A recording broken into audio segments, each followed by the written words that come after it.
Olá pessoal, bem-vindos ao nosso primeiro podcast do Cooperion. Estamos com certeza muito entusiasmados para apresentar esse novo formato para democratizar e socializar todo esse conhecimento que aqui vai ser apresentado.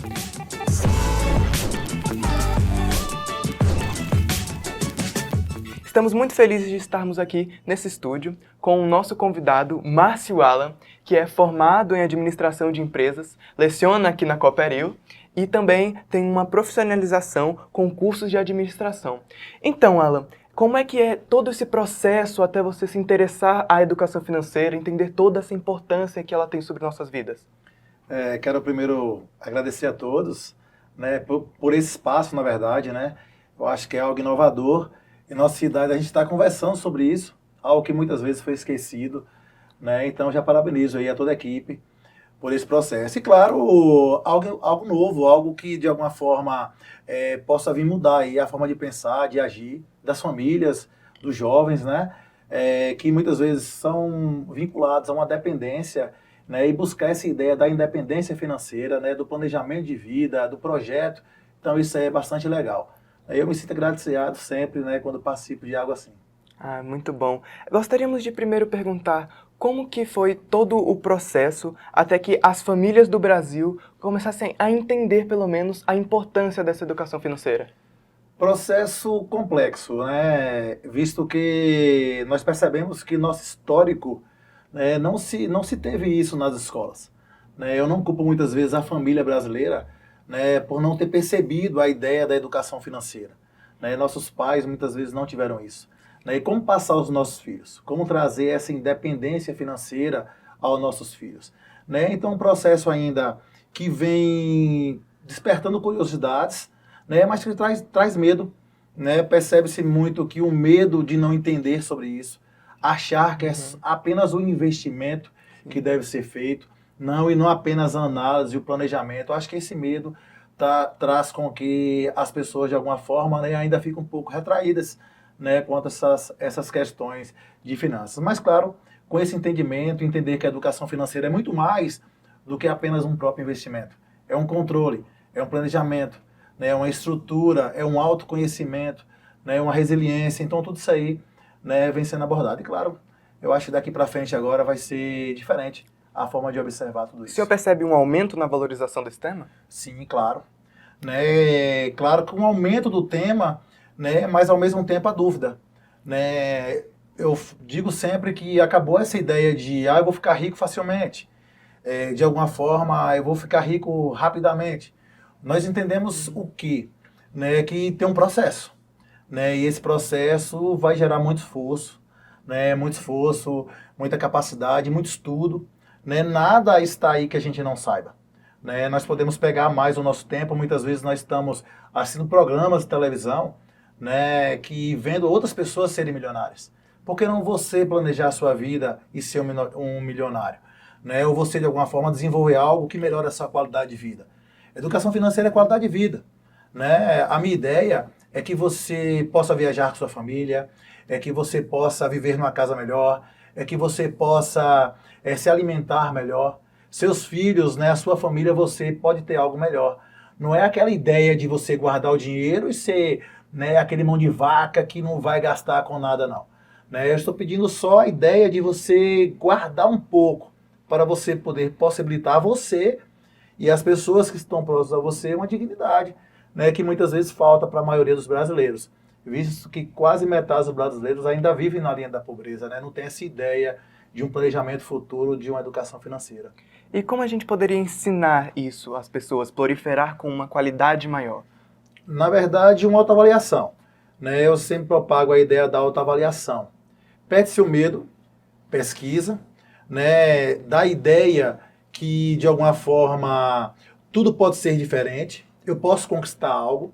Eu digo sempre que cai aquele mito. Né? Eu pergunto às pessoas muitas vezes a ideia de por que você não poupa? Por que você não guarda um pouco? E sempre tem aquela mesma resposta. E se eu morrer amanhã? Eu vou viver hoje que eu posso morrer amanhã. E eu sempre faço o inverso nessa pergunta. E se você viver amanhã? A pergunta não é se você morrer, né? É se você viver. E se você viver, como vai ser o seu futuro? E se você viver, como vai ser o futuro da sua família, dos seus filhos? Nós temos uma probabilidade muito maior de viver do que de morrer. Como eu posso melhorar? Quer dizer que eu tenho que passar todos os meses da minha vida vivendo ali na raspa? Né? Todos os meses da minha vida eu tenho que estar pagando ali, passando sufoco? Né? Eu não posso ter uma qualidade de vida melhor? Né? Eu não estou pedindo para as pessoas guardarem de alguma forma todo o dinheiro que ganha. É um pouco do que tem. Né? Nós podemos pagar contas, nós podemos de alguma forma investir, nós podemos de alguma forma nos divertir, né? Mas claro, buscando uma qualidade de vida, né? Presente e futura. A ideia é essa. Sim. Conseguimos perceber com muita frequência a pergunta de como se tornar rico, como enriquecer, como ter uma estabilidade financeira maior. Mas afinal, o que é ser rico? Ser rico é você precisar menos. Né? Eu conheço pessoas que têm salários de altos, né? E não conseguem manter uma qualidade de vida. Já eu conheço pessoas que ganham um salário mínimo, né? E são pessoas que de alguma forma conseguem ter sua casa, conseguem ter o seu carro, conseguem fazer uma viagem ao final do ano. Então, essa relação de dinheiro, né, com educação financeira é equivocada. Você pode ter nível superior e não ter educação financeira. Você pode, muitas vezes, ser um grande empresário, uma grande empresária e não ter educação financeira. Já tem pessoas que ganham menos do que você e desenvolvem isso. Essa capacidade de autoanálise, essa capacidade de perceber o valor do dinheiro. Eu digo sempre que, muitas vezes, né, nós não costumamos a perceber o valor do dinheiro.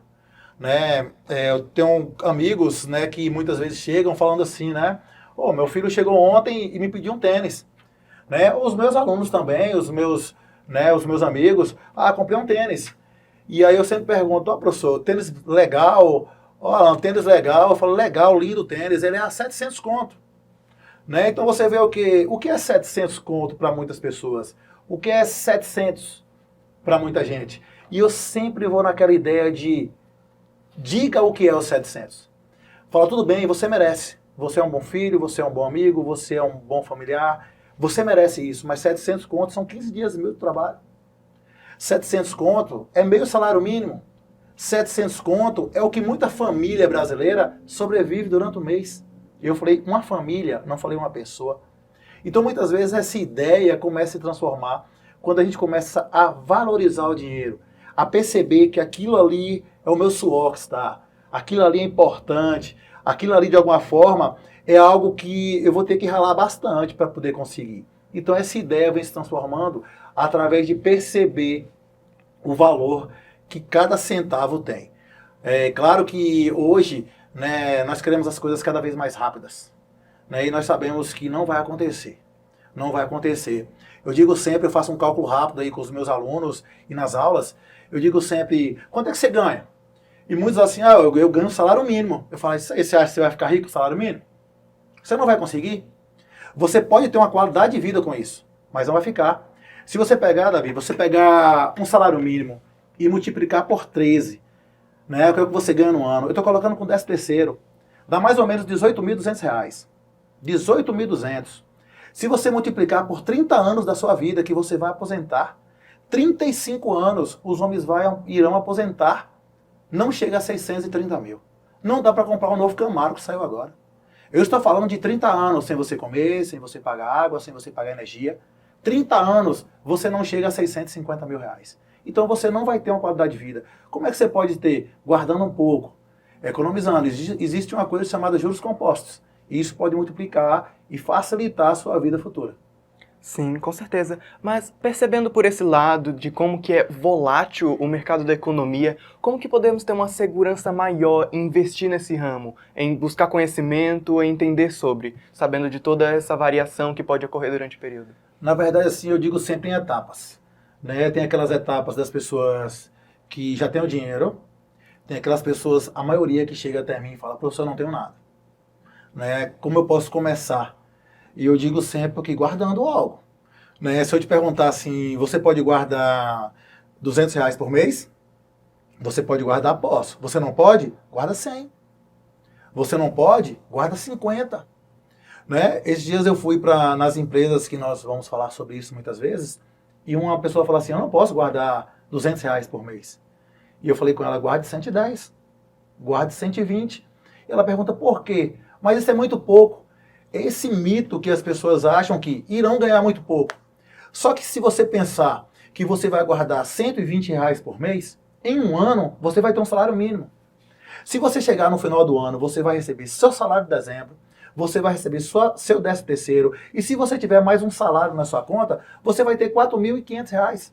Então isso já lhe dá uma margem para você criar algo, fazer algo, uma viagem com sua família, trazer a ideia de uma troca de algo novo em casa. Ou seja, né, a ideia da poupança, né, a ideia do poupar não precisa ser grandiosa. Eu vou poupar porque eu tenho que poupar muito. Não, você pode começar com pouco. Alguns alunos brincam, né, muitas vezes, professor, eu vou colocar R$ 50. Não tem problema. R$ 50 ao final do ano vai te dar 750. Eu tenho alunos agora, né, que irão fazer faculdade, né? E eu sempre digo aos meus amigos, né, algo que eu ouço em sala. Né, professor, e agora? Eu vou fazer faculdade. Falei, já pensou se você tivesse economizado R$ 100 do seu primeiro ano, do seu segundo ano, do seu terceiro ano? Você iria fazer sua faculdade agora com 4, 5 mil reais na sua conta. Né, dependendo da aplicação que você fizesse. Muitos pais, né, quando os filhos nascem, eu falo assim, abre uma conta para o seu filho. E muitos não entendem, muitas vezes, eu vou abrir conta para ele agora? Mas vai facilitar a sua vida quando ele quiser fazer uma faculdade, quando ele quiser empreender, quando ele quiser fazer uma viagem. Então, uma coisa é seu filho chegar e depender de você para algo. Outra coisa é ele chegar aos 18 anos e ele ter 40 mil na conta, ele ter 50 mil na conta. Então, você vê que a educação financeira não é algo que exige tanto, exige planejamento. Né? Exige discernimento das situações, ambientes, né? E perceber essas situações. Então, quando vemos a forma com que a educação financeira se aplica na vida dos outros, essa forma de planejamento, de consciência, vemos que as pessoas têm mais esse medo de aplicar, mas qual que seria esse medo? Na verdade, o medo novo, né? O medo de perder o dinheiro, o medo de muitas vezes achar que é pouco, né? Eu vou ganhar pouco. Quais são as dúvidas, né, que chegam muitas vezes? Né? Que tipo de aplicação eu posso fazer? Quantas vezes me perguntam que tipo de aplicação? Eu sempre respondo a mesma coisa, depende do que você quer. Né? Primeiro, para eu aplicar, eu tenho que, de alguma forma, desenvolver qual é o meu livro de vida. Né? O que você quer para a sua vida? Não adianta eu querer um carrão, não adianta eu querer um carro de 500 mil, não adianta eu querer uma casa de 500 mil, não adianta eu querer fazer intercâmbio. Eu não posso planejar para uma vida, né, uma vida para mim de 3 milhões, se eu vou ganhar um salário mínimo durante 30 anos, 650 mil. Então, se eu planejo minha vida para 3 milhões, eu tenho que ganhar um emprego que me dê 5 salários mínimos, ou que me dê 6, 7 salários mínimos, e qual a área? Então, muitas vezes eles me perguntam, né, o primeiro passo é, o que dá dinheiro? Eu falo, qualquer coisa. Né? Vai depender muito do que você planeja para a sua vida. A ideia que você tem para essas questões. Então você começa a entender que todo projeto, né, essa ideia vem a determinar, né, do que você pretende, né, a longo prazo. E claro, é aí onde eu entro com os tipos de investimento. Né? Tem pessoas que têm bastante dinheiro que têm a possibilidade de investir em algo em risco, né, investir em ações. Né, algo controlado, algo que vai exigir uma percepção de mercado muito grande. Como tem pessoas que falam que eu não tenho nada e eu quero começar a investir. Então você, de alguma forma, pode começar com a poupança? Professor, mas a poupança vai me render pouco. Mas é um pouco que você não ia ter dentro de casa? As pessoas costumam não conseguir poupar. Né? Qual é a ideia da poupança? Né? A poupança, muitas vezes, você vai investir um valor, você não precisa de depósitos mensais e aquele valor, naquele dia que você investiu, ele vai render. Eu sei que é pouco. Muitas vezes vai render 0,55, 0,59 ao mês, mas é algo que está ali, que é seu. Qual é a ideia dela? Você pode resgatar a hora que você quiser. Outro tipo de investimento que me pedem muito, para sinalizar, é o CDB. Né? É um dos investimentos também mais comuns, né? Que é a questão da determinação, do acordo entre você e uma agência bancária. Esse aí te dá um pouco, chega de 0,9 a 1,1, dependendo do valor. Só que ele já exige, além de um prazo para ser sacado, depósitos mensais. Não que os seus depósitos serão altos. Você pode sacar R$ 100 ou depositar R$ 100, você pode, mas você vai ter um prazo determinado para fazer o saque. Então, eu já não aconselho esse tipo para pessoas que vão querer resgatar o dinheiro antecipado. Você perde com isso. E outro bastante questionado, que eu sempre sugiro, é a questão da previdência, né? Uma previdência privada. Por que a previdência privada é importante? São depósitos também mensais, né? De alguma forma, há um prazo determinado, mas ela propõe um seguro de vida. Esse seguro de vida e o dinheiro que está ali, você determina, direciona as pessoas que vocês querem, né? Que você queira. Então você pode determinar que aquele dinheiro e aquele seguro vai para aquelas pessoas. Isso aí muitos pais já podem pensar, por quê? Pensando nos futuros do filho, né? Conheço muitos pais que viajam bastante, de alguma forma, né? Tem profissões de risco, né? E tendo esse tipo de investimento. Então, a sua pergunta vai para cada perfil. Perfil de vida, perfil profissional, perfil de estrutura familiar, né? Se tem o valor, se não tem, se quer fazer depósitos mensais ou não quer. Então, de alguma forma, essa análise é importante. Todo e qualquer conhecimento que se abrange pela sociedade, ele vai acabar trazendo um reflexo para ela, uma alteração. Então, qual que seria o reflexo que a educação financeira, de uma forma mais estendida, de mais conhecimento prévio, vai aprimorar na sociedade? Primeiro, a questão das dívidas, né? Hoje se percebe, né, que 75%, mais 75% das famílias brasileiras são endividadas, né? Quando se faz família, se fala família, fala do ambiente familiar. E se você pegar, a maioria dos endividados em nosso país são jovens, com menos de 29 anos, né? Então, de alguma forma, percebemos através dos reflexos, né, que tipo de dívidas são essas, né? O cartão de crédito é o grande vilão, né? Nós compramos muitas vezes coisa em 10 vezes, 12 vezes, e não percebemos. Quando chega na quinta vez, você não sabe nem o que você comprou mais. E nessas 12 vezes que você, de alguma forma, dividiu, você vai comprar mais coisas. Então você começa aquele ciclo. Você começa aquele ciclo e você não tem controle sobre essas ações. Então, além disso, vem os boletos, que é o segundo maior nível, né? E os empréstimos consignados. Então você começa a entender que, se eu de alguma forma tiver um planejamento financeiro, tiver uma ideia de planejamento, eu vou muitas vezes eliminar esse tipo de recursos, né? Claro que muitos projetos sociais, o dinheiro, muitas vezes investido em pessoas, né, por consequência desses problemas, pode ser investido em outras coisas, em educação, pode ser investido em infraestrutura, né? As pessoas podem ter um nível maior de conhecimento, de consciência sobre a questão de compras, né, do consumo, muitas vezes exagerado. Muitas vezes nós sabemos, nós compramos coisas que nós não precisamos. E muitas vezes para agradar um grupo social que nós pertencemos. E muitas vezes nós nem gostamos daquele grupo. Mas para eu estar ali, eu tenho que pertencer, eu tenho que comprar. E muitas vezes deixa a população endividada. Então eu acho que esse nível de consciência vai trazer muitas vezes essa ideia de que, né, eu posso viver melhor, né? A ideia da família, sai um pouco eu. Essa questão, né, do individualismo cada vez mais avançado, né, que existe, pode começar a neutralizar. A ideia da família pode ser reformulada novamente. O pensar não apenas em mim, mas pensar nas pessoas, né, que estão ao meu redor, como eu posso fazer também aquelas pessoas crescerem. Né? Eu acho que tudo isso são reflexos, né, muitas vezes, né, que a educação financeira, junto ao projeto de vida, a questão socioemocional, né, como é importante a ideia do socioemocional. Muitos problemas emocionais hoje, sociais, vêm por essa questão. Podem ser resolvidos, né, com a questão do planejamento. Né, você se sentir mais seguro, você saber que você tem a sua casa, né, você saber que você tem o seu carro, você saber que sua família é algo estruturado, que você tem um alimento. Né? Por que eu falo alimento? Porque é o maior índice de dívida dos brasileiros. Né? O que nós gastamos mais é com alimento.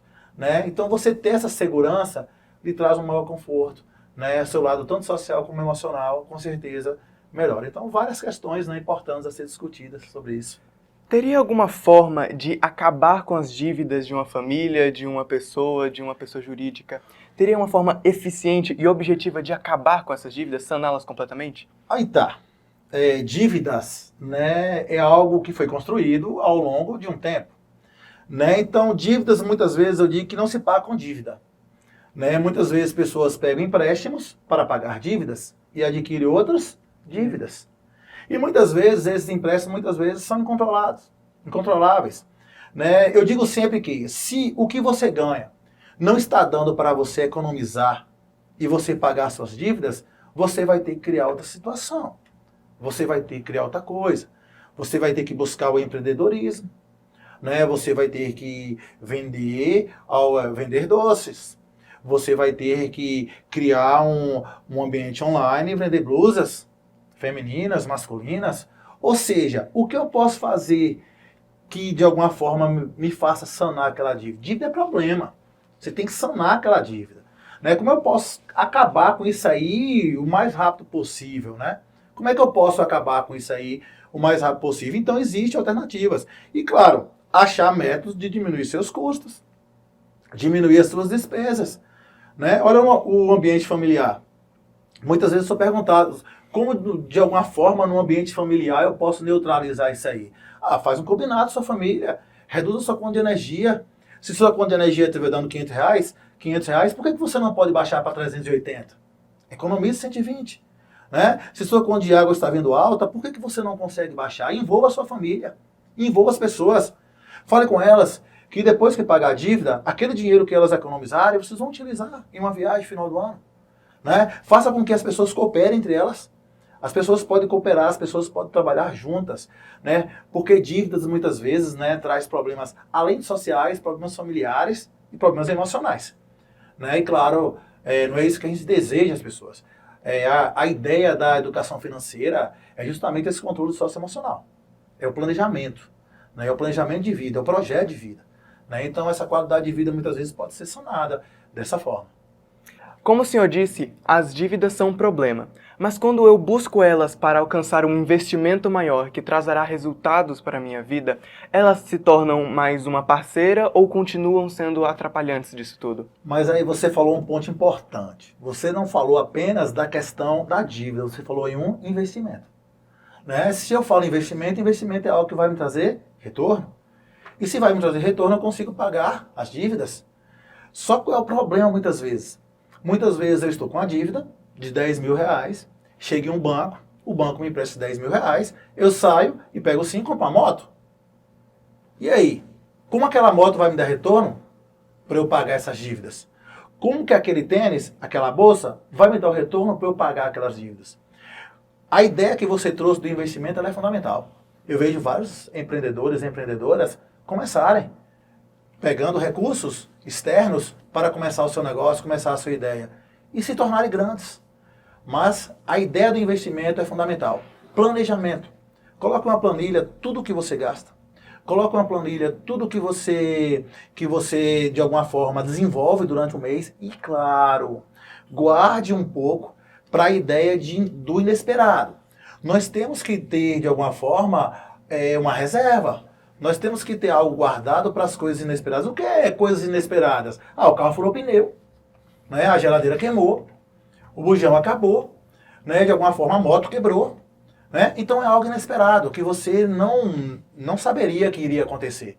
Né? Então, de alguma forma, assim, esse planejamento, essa ideia, ela é importante. Se for na questão do investimento, claro, muitas pessoas não têm aquele dinheiro para investir, de alguma forma, né? Vai precisar de algo. Mas, claro, se for algo que você pode juntar ali, ó, guardar durante um ano e depois você poder começar ali de alguma forma sem adquirir, show de bola. Visto que os juros muitas vezes são altos, né? E você vai ter que pagar.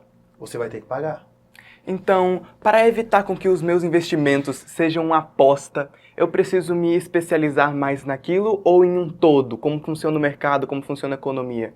Uma das principais características de uma pessoa empreendedora, além, né, da questão, né, da especialização, da habilidade, da inovação, da criatividade, é pesquisar sempre. Né? Nós vamos estar sempre pesquisando sobre vários temas. Não apenas as questões próximas a nós, mas as coisas que estão ao nosso redor. Né? Eu digo sempre que, de alguma forma, né, a pesquisa ela é constante. Né? Não é porque o seu produto é o melhor hoje que ele vai continuar sendo.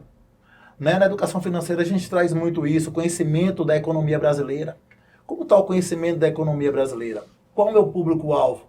Qual a segmentação que vai me trazer um retorno sobre aquela questão? A área geográfica, as pessoas querem o meu produto, as pessoas querem a minha ideia, as pessoas querem a questão que eu investi. Então você começa a perceber que o empreendedor, a empreendedora é aquela pessoa que além do planejamento financeiro, ela vai estar fazendo pesquisa sempre. Né? Você é primeiro hoje, vão tentar te ultrapassar. Vão tentar te ultrapassar. Você tem que estar melhorando sempre. Isso na sua vida pessoal, na sua vida profissional, na sua prestação de serviço, ou de um produto que você venda.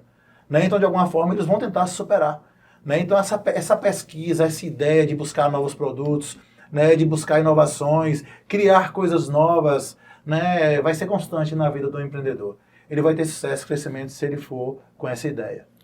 No empreendedorismo, ele se torna um ramo, por ser volátil, ele se torna um ramo arriscado para quem não conhece e para quem conhece também. Mas qual que é a diferença desses dois sujeitos? A questão assim, o empreendedor, eu digo sempre que ele corre riscos, mas riscos calculados. Nós temos uma análise muito forte da questão econômica, né? Se eu perguntar para você a questão do aumento do salário mínimo, né, nós percebemos que o salário mínimo, né, ao decorrer dos anos, ele subiu mais ou menos 4,65%. Né? Ele nunca chega a 5% nos últimos anos. Então já tem uma projeção para o ano que vem. Por que eu citei esse exemplo para você? Que muitas vezes nós podemos ter prospecções futuras analisando questões passadas.